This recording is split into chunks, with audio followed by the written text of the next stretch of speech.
today we're going to hop into some GAC strategic relic characters to make the most out of your roster. Not every one of us are whales, so you want to get those GAC wins in, and when you're making that investment into relic characters, it's always great to make the most out of the teams that you have. So we're going to hop in and take a look at some of the characters that I think are best for offense, defense, and some that can kind of roll in both areas to get some really big bang for your buck when you relic those characters. So let's hop over and get started. But before we do, as always, if this is your first time on the channel, be sure to hit that subscribe button for some more Star Wars Galaxy of Heroes videos in the future. All right, without further ado, we're going to hop into some defensive relics to begin with. And if you guys have been watching my GACs here lately, you're not going to be surprised by the first one at all. And that is General Grievous. This character, especially at R7, is just a beast. He requires a lot to take out his team, and he can be with droids that are just terrible along with him. And I've seen people go in and kind of strategically build out their droid teams where some of them will fall quickly and kind of tier those, how they'll die off. So somebody just can't come in and knock all of them out with an AoE. And he keeps triggering that extra turn. He comes in with that massive AoE and just can wipe out some teams. So GG, probably the best overall strategic relic for normal characters. I'm not talking about Galactic Legends here. Obviously, somebody like Kylo is probably the best at relic. But this character right here is accessible and extremely, extremely powerful at relic, and you can throw him in with some weak teams, and he just does an amazing job stealing banners and getting wins in GAC. All right, next one is BRUDE Alpha. The reason I put him on this list is, one, bugs are just super annoying, especially at lower GP levels, and you know, people get counters for bugs along the way, but you get kind of a twofer here. When you get GBA relic, you get Brute to relic as well, because all of his power is pulling from GBA. And I think if I'm going relic and I've got to relic one bug, it's going to be GBA, and he's useful in other areas. But I think it makes this team quite a bit tougher when there is a relic GBA there. Spy is also a good one for bugs to relic, but if I had to choose one, especially for defensive purposes, because as long as GBA's in the fight, the bugs are still in it. So though he'll relic his way, and I don't think you'll regret it, especially on defense. All right, next one, we're hopping over to Night Sisters. And old DAKA is a surprisingly tough relic who can really transform weaker Night Sister teams. One, because she's the one who brings them all back. So if you can't get her down, she's going to keep reviving those Night Sisters and just make it really, really tough. Especially underneath like a Mother Talzin lead, where Plague has a lot to do with the damage that's going out there for weaker Night Sister squads. I think that old DAKA relic really makes this team tough.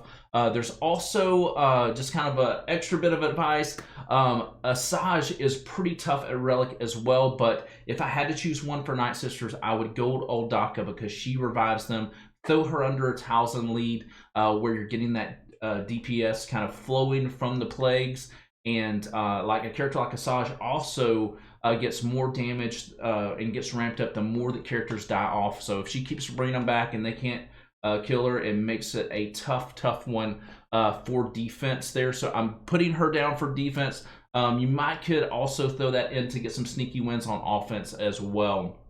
All right, next one is Fives, and Fives can go on offense and in defense because you can kind of strategically get him to sacrifice and supercharge your clones, and then if you throw him on defense underneath the Shot T lead, and he's at relic and they've got to go after him first, then a lot of damage can be thrown out there. You might get a Rexolate off, but then also they might accidentally kill off a clone, which is going to supercharge the entire defensive squad with that 5 sacrifice. So I think that he's an exceptional relic all the way around. He does really well in GAC, but he also does good in other game modes as well. But he's one that, especially if you've got a weaker clone, like maybe like for me right now, I've got a weak ARC Trooper, and he can kind of call in the sacrifice by getting people to accidentally do it sometimes. I think that 5s is going to be a really, really solid strategic relic for you.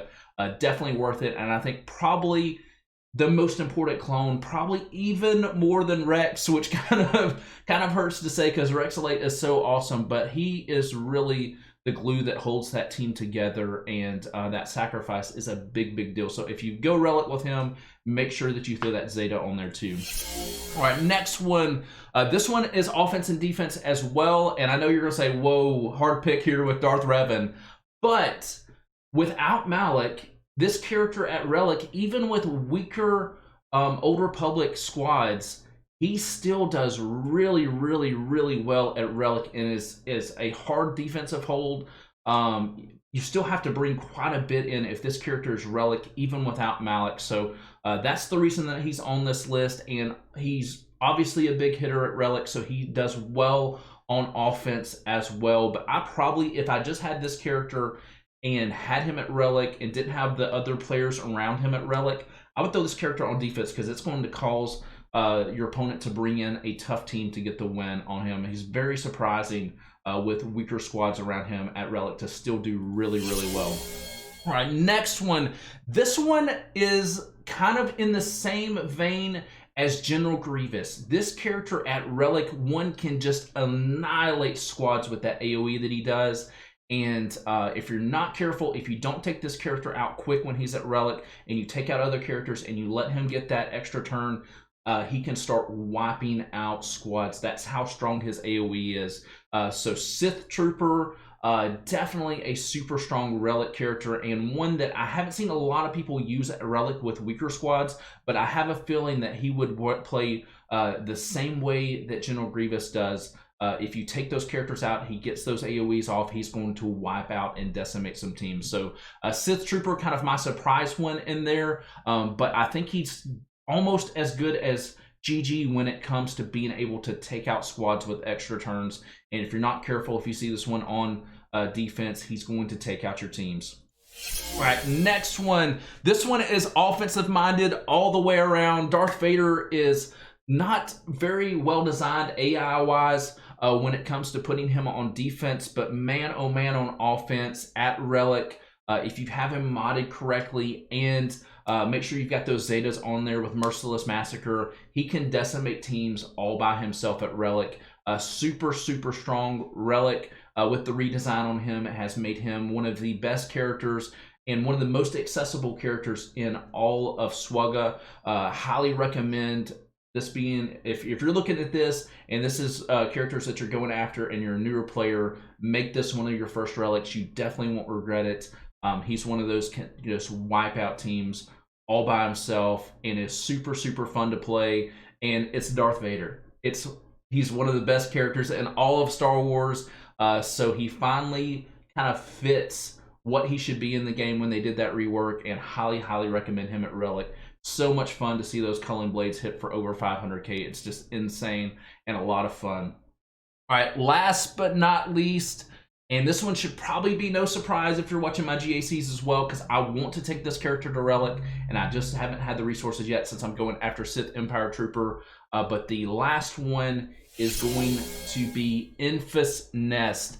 This character at relic can take out Padme squads. I've seen the videos out there where full relic Padme squads get taken out by this character if she's modded correctly, and which is just insane when you think about it. Padme, I think, is still a top 5-8 level team in the game, and if she can take out Padme squads by herself at relic, that's just mind-blowing. But there's so many teams, especially at lower level, mine's at gear 12, that she can just solo, and that's huge banners for you in GAC. So you will not regret at least taking her to gear 12, but I recommend taking her to relic because she's that strong of a character at solo artist. And I know when you get up at higher levels, you don't get to see a lot of those options for solos for her, but definitely down below the 3 million GP mark, probably below the 4 million GP mark, you're going to have the opportunities to use her for solos, and she's just super